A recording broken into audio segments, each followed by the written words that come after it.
Selling the invisible, how to sell services. Hey, I'm Donnie Bovine, the CEO and founder of Success Champions Networking and author of Endless Stream of Referrals. This is Growth Mode, a sales and business development podcast all centered around how do you actually get good at sales. Hanging out with me as always is Kevin Snow, the sales and automation tactician and genius. Stick around as we talk about how do you sell services.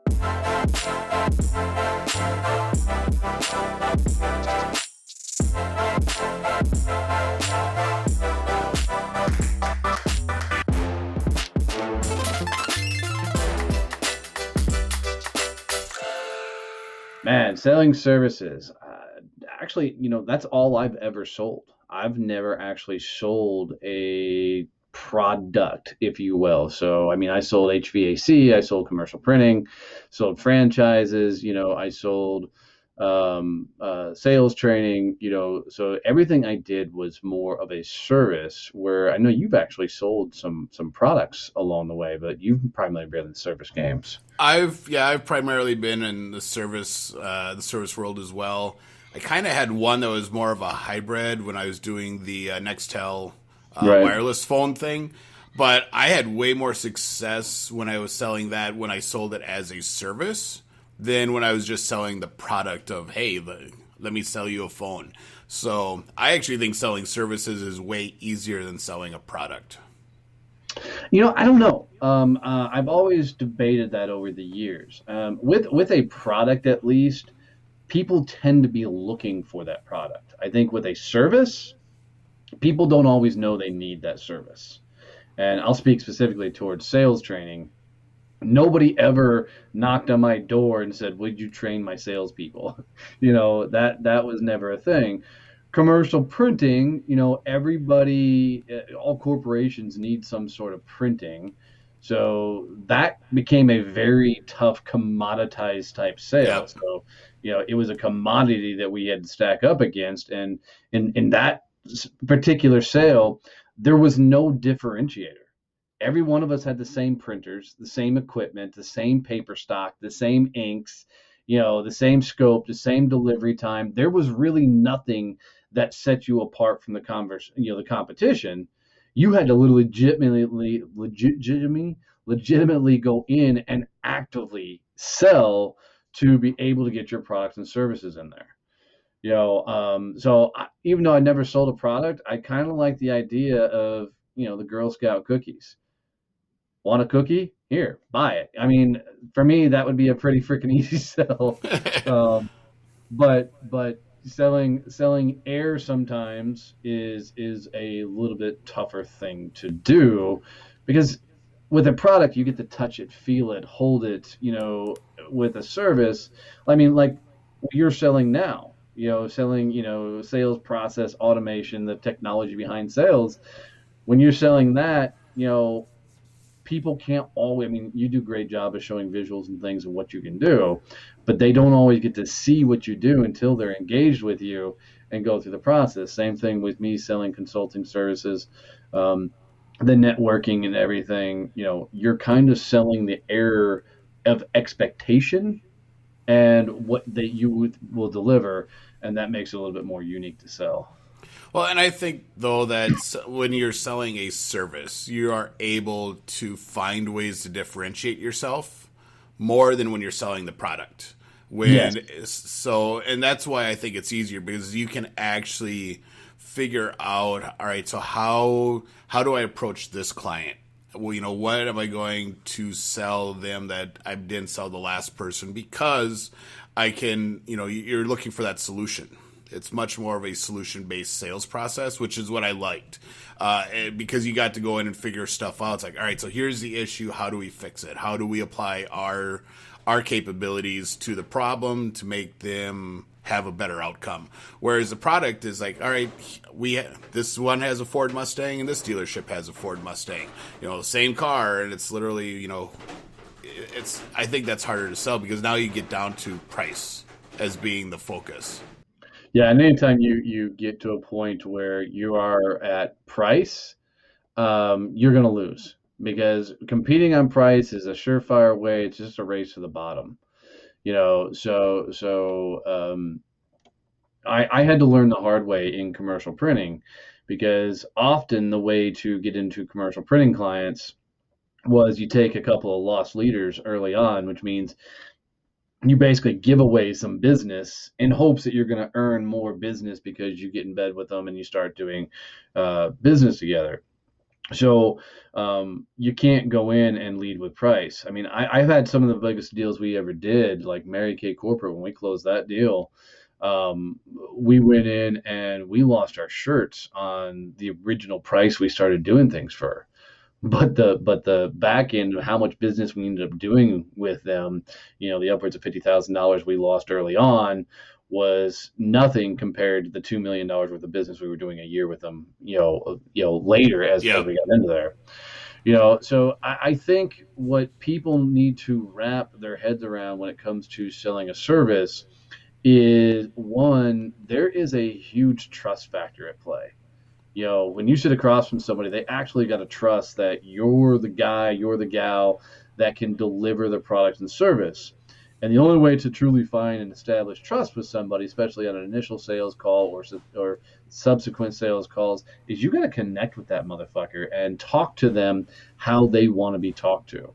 Like if I'm trying to sell Kevin and if I don't freaking slow down and give him more details and dive into his world a little bit, he's going to look at me as a jackass and never make a buy. Yep. Yeah. If you want to sell me, you got to be able to answer the why questions. Yep. Otherwise, I'm Absolutely. not going to trust that you actually know what you're talking about. So I think the beginning portion of that meeting, you got to understand who the fuck you're sitting across from, right? You've really got to identify that individual and I identify their buying style. How do they actually make purchase decisions? And it's a great question to ask them close to the beginning of that conversation is, hey, when you make a purchase of this size, of this type of service, of this type of thing, what's the process you typically could go through to make that purchasing decision? And you'll tell a lot about the person. Somebody will, one person making the buying decision may say something along the lines of, look, we don't do fucking business with anybody unless we've tried them, sampled a little bit of them, and they've been around for a while. Others were like, look, we're never going to outsource unless somebody else drops the ball. Or they're going to be like, look, we're just looking for the cheapest price. So you're going to learn a lot in that process and asking those questions. So it's about identifying who they are, who you're sitting across from, and then start delivering things in the way they want it to be delivered by. I think it's also important for when you're doing the service sales to ask better questions. You can't just pitch the product or the service like you did to the last person you sat in front of. You need to dig deeper and you need to understand how they're similar to previous clients, but you also need to understand their specific differentiators as a client and be able to talk to them and be able to point out, hey, here's how you're similar to a lot of other people, and here's what we did, but here's where you're different, and here's how we can specifically help you, and be able to point that out. Because that's going to go a long ways with that trust that you were just talking about, because they're like, all right, so they actually get me. They're listening to what I say and they understand where my pain is and what I'm trying to accomplish and how, because everyone thinks they're different, even if they're not. So being able to present, hey, here's how you're different from anyone else and here's what we can do specifically for you is going to make them think, oh, they get me. And they're listening and they understand how I am not like every other HVAC company out there when actually they are. Right, absolutely. And I think the more you can provide value, I mean, there's some great training programs out there, Sandler training, spin selling, shit, I can't remember the other one where you beat the shit out of them. Challenger sale, Oh, Challenger. where you beat the shit out of them until they give up. I mean, those all work, but it comes down to at the end of the day is you got to be the guy and gal they can rely on to get shit done. So when you think about it, they've got to know that because every time those people place an order with your company, they're putting their brand, they're putting their time, they're putting their energy and effort into making sure they don't lose their job by giving you this business. So you've got to make sure that you are doing exactly what you're saying you're going to do.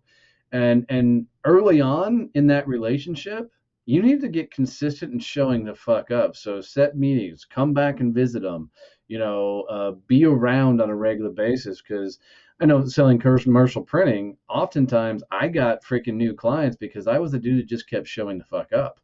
And sometimes their current printer couldn't get to the work because they were backed up, or their printer screwed up a job. I got Hawk Electronics on the day.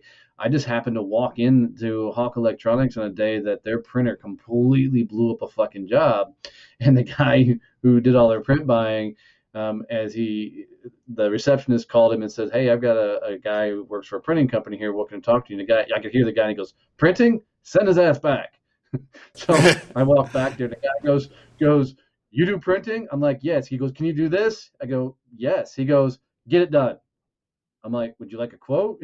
"Get it done. I need it done. How fast can you move it?" And come to find out, the other company had completely just botched it, blew it all to hell. So we took it back. We ended up doing the job. I know he didn't pay full price. I actually gave him a discount to get it done, but we turned that in like 24 hours back to him. We pushed it, and that was almost $1 million account for me later on. So sometimes it's just about showing the fuck up and being that person in the right place at the right time. Well, you got to be visible. That is a huge part of building trust, whether it's in sales or in networking or any part of life. If you're not around and people aren't seeing you, they don't think about you, and you're not top of mind anymore. And once you're visible and everyone's seeing you, it's like, oh, there's that Donnie guy, there's that Kevin guy again. Now you can start working on the credibility piece and building up that trust where they now want to start working with you, and not just where they're comfortable having you being around all the time. For sure, for sure. So I think the biggest takeaways in this one, guys, is one, you got to figure out specifically who are you selling to. You've got to figure out how do they buy, and position yourself in that regard. You got to establish trust early on. You got to be consistent. You got to show up. You got to be around when somebody else may drop the ball. And I think all in, you've got to be able to deliver the goods and actually get them what they need to do, because they are trusting you to deliver on what you say you can do. So as always, guys, if you got any value out of this episode, any tips, tricks, things that will be beneficial to you, please make sure you're subscribed. If you're on YouTube, ring the bell. If you're on podcast, make sure you subscribe or follow wherever you're listening to the podcast, and share this out with one person you think would find this of value. Love you, mean it. See you, bye.